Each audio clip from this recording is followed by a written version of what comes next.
समानम अपरम नहीं रूपम अस्ति। इसलिए रूपम आपके जैसा, ते समानम, किताब हाथ में लीजिए, अपने आप किताब यहाँ पर दीजिए श्रीनिवास, अपने आप लोग जब सवेरे यहाँ पर आए तो यहाँ से किताब लेके वहां बैठना होता है।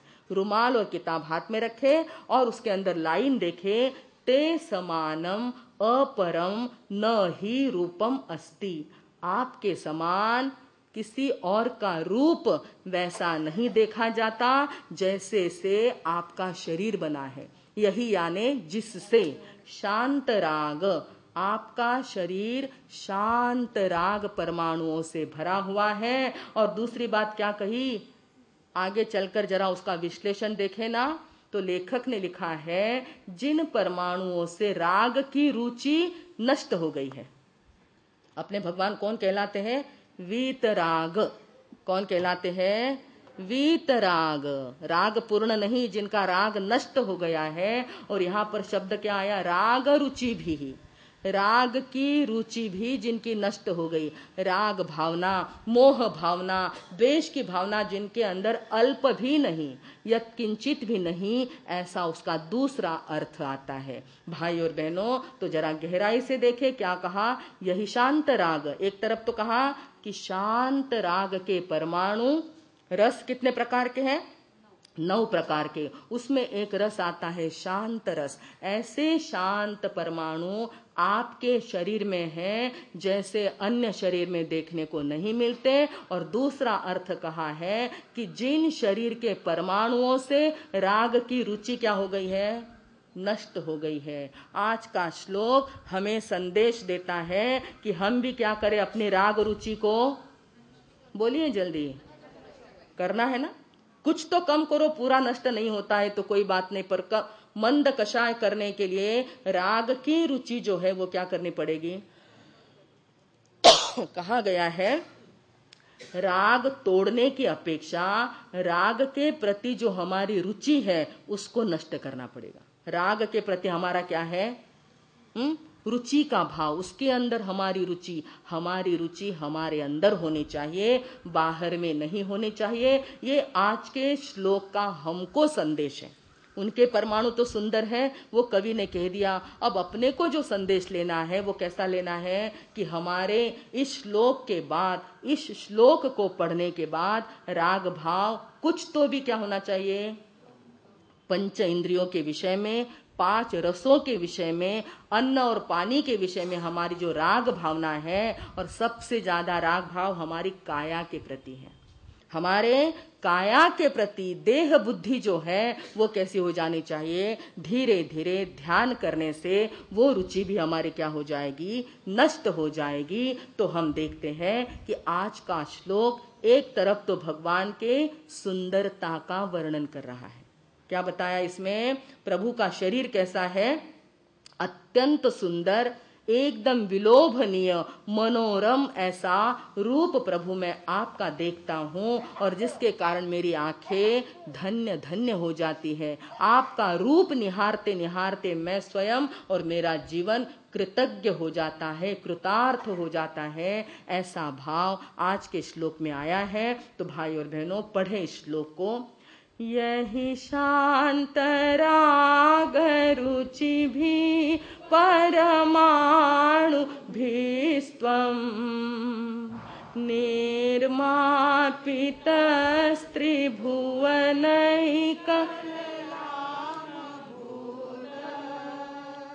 तावन्त एव खलु ते प्रणवः पृथिव्या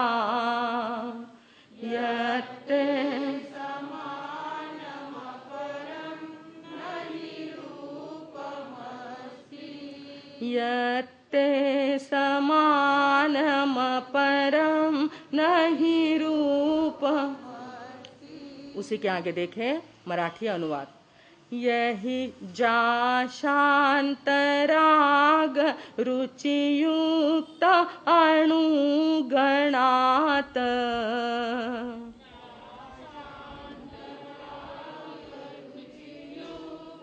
बोलो, आवाज आला नाही म्हणून पुन्हा म्हणते मी। जा शान्तराग रुचियुक्त अणुगणात्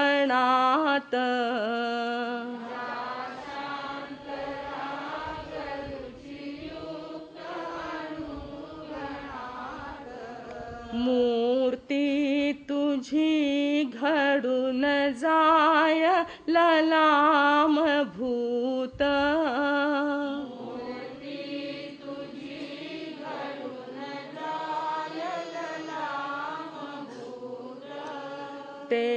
ते भडेच जगती परमाणु मोठे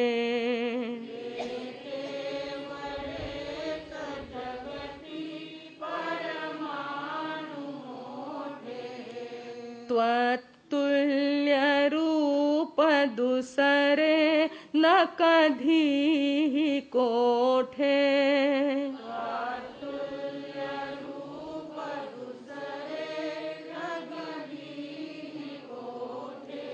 त्वत्तुल्य रूप दुसरे न कधी कोठे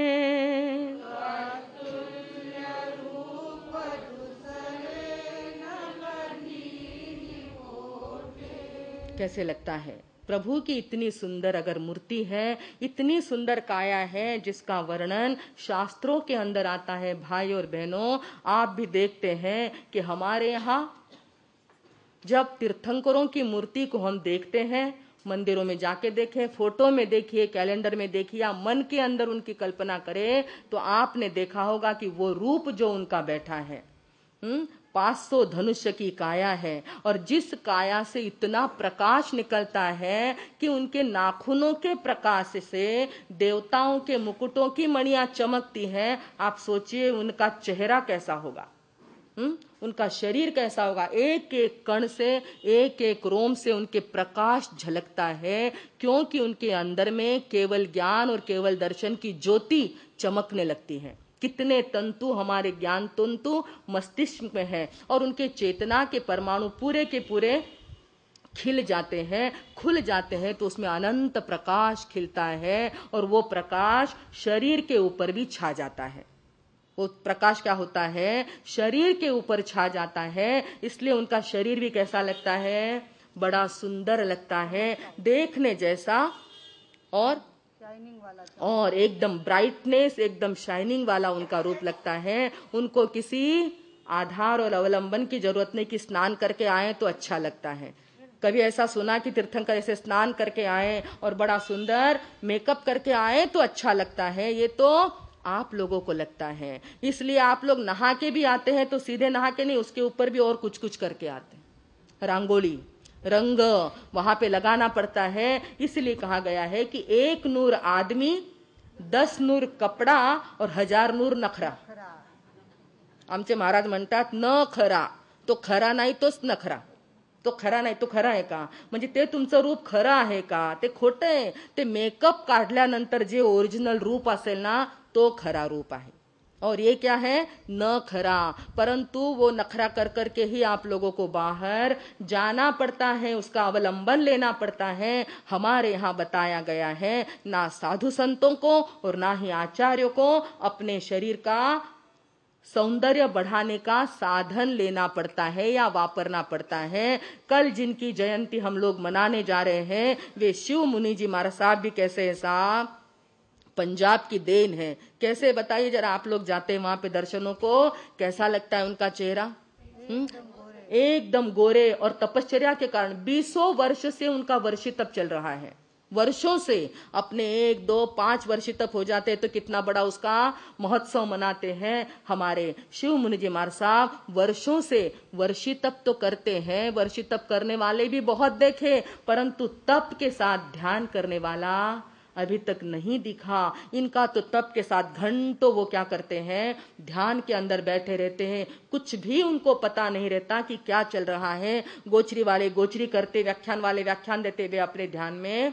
यहाँ की बात, जब 5 वर्ष पहले वो यहाँ से विहार करके पधारे थे, हम लोग संचेती हॉस्पिटल से उनको लेने के लिए इसी रास्ते पर शिवाजी रोड के रास्ते पर आए थे और उनको लेकर के उनकी साता पूछते पूछते वहां लेके गए सहस्त्र बुद्धे के घर।